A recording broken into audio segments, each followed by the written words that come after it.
타인을 위하여 보증선자의 옷을 취하라. 외인들을 위하여 보증선자는 그의 몸을 볼모 잡을지니라.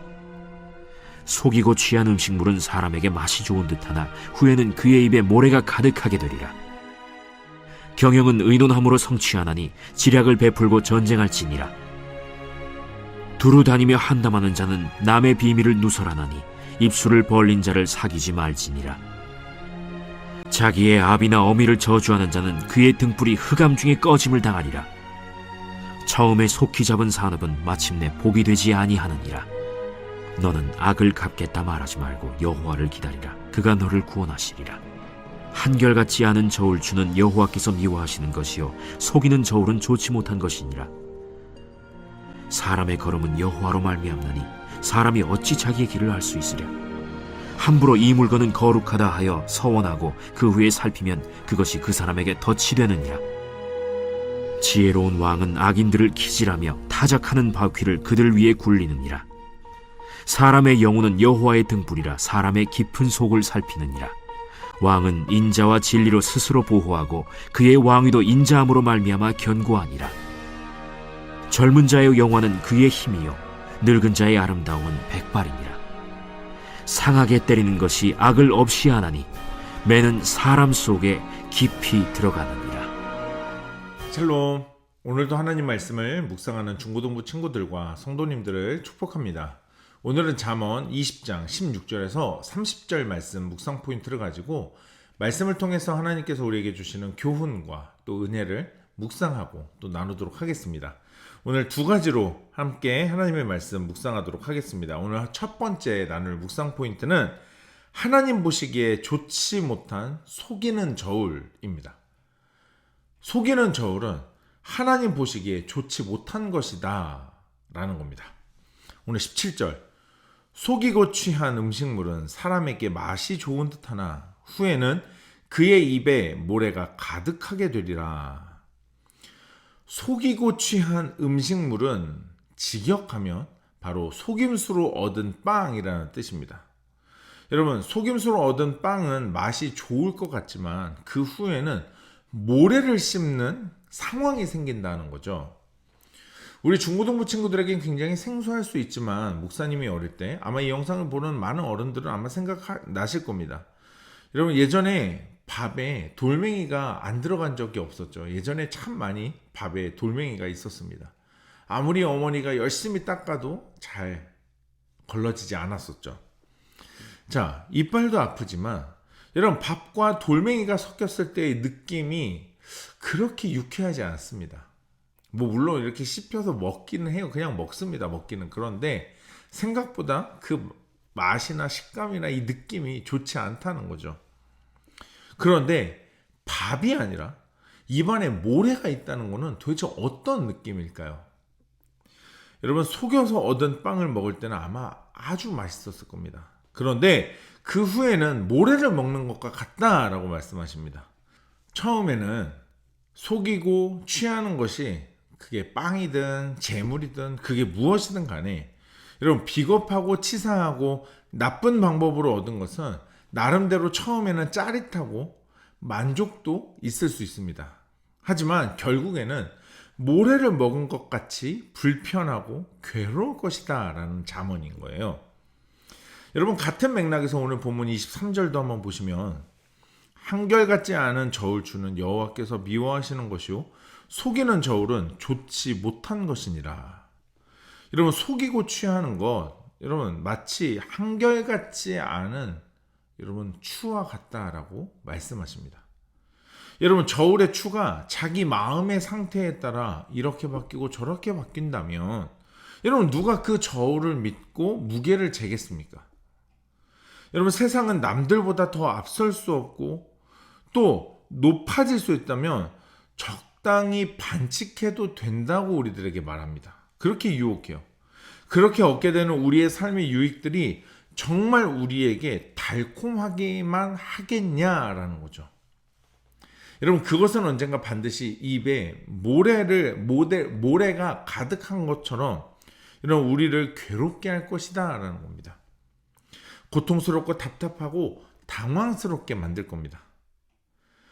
하나님이 미워하시는 것, 여러분, 다른 사람의 소유를 속이고 취하거나 저울의 추를 내가 마음대로 바꿔가면서 내 소유를 늘려가는 그런 인생이 아니라 오늘 하루 하나님이 좋아하시고 사랑하시는 것, 하나님이 인정하시는 모습과 또 태도, 또 그런 삶을 살아가는 하루가 되시기를 축복합니다.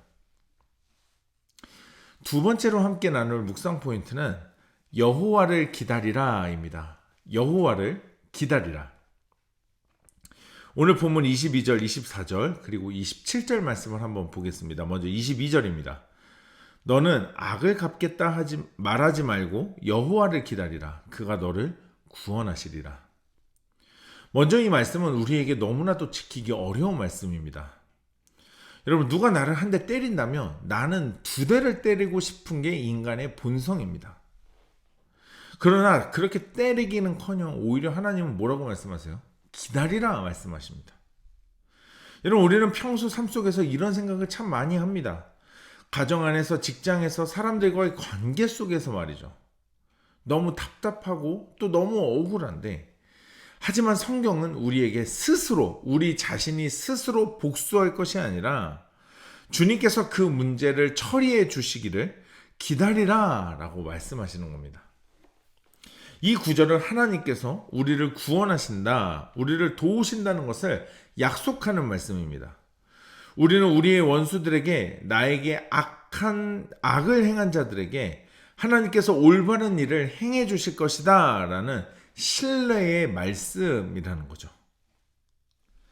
자, 이 24절 말씀도 한번 이어보겠습니다. 사람의 걸음은 여호와로 말미암나니 사람이 어찌 자기의 길을 알 수 있으랴. 여러분, 우리는 우리의 길을 알지 못합니다. 내가 정말 이 원통함을 풀어야겠다, 이 갚고 싶은 원수, 내가 한 대 쥐어받고 싶은 그런 마음들, 여러분, 주님께서는 지금 나에게 맡겨라 라고 말씀하시는 거예요. 나한테 맡겨라. 우리 걸음은 하나님으로부터 말미암아요. 모든 것이 하나님의 뜻 안에 있습니다. 여러분, 우리가 이렇게 알 수 없는 앞날, 우리의 인생, 여러분, 하나님은 아시기 때문에 하나님이 친히 직접 인도하신다라고 말씀하고 계시는 거예요.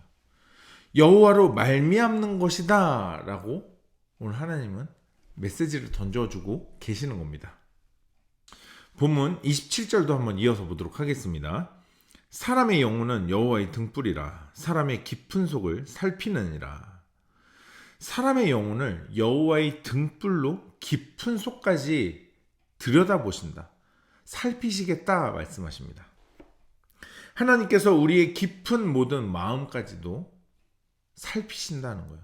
모든 것을 아신다는 겁니다. 모든 것을 아시는 하나님께 우리의 마음을 정직하게 올려드리면서 우리의 마음과 삶을 맡겨드려야 하지 않을까요?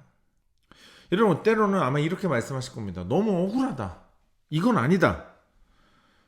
여러분, 하지만 우리의 억울함과 답답함과 분노의 마음을 비롯해 우리의 인생 전체를 맡기면서 여호와를 기다리라 하는 것이 오늘 하나님께서 우리에게 주시는 말씀인 줄 믿습니다. 하나님께서 우리를 인도하시고 우리의 모든 것이 하나님으로 인해 말미암을 것입니다. 하나님이 우리를 구원하시고 도우실 겁니다.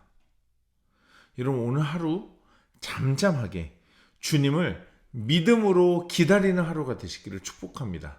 나를 통해 이루실 주님의 놀라운 일들을 오늘도 묵묵히 기다리면서 하나님 앞에 나아가는 그런 믿음의 사람들 되시길 축복합니다.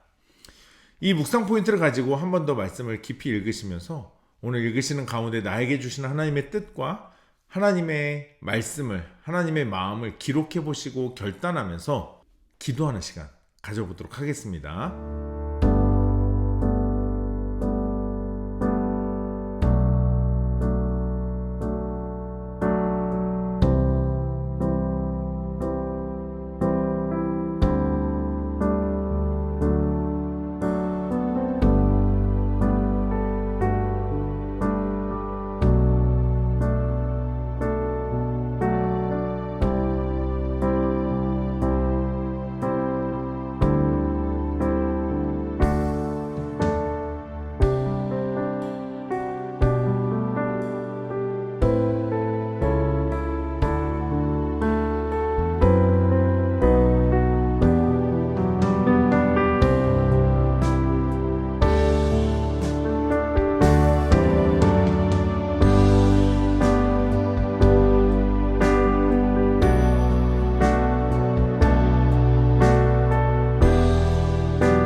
오늘 묵상하고 결단한 내용을 영상 댓글에 남겨주세요. 오늘 영상은 여기까지입니다. 오늘 하루도 하나님 말씀으로 믿음으로 승리하는 하루 됩시다.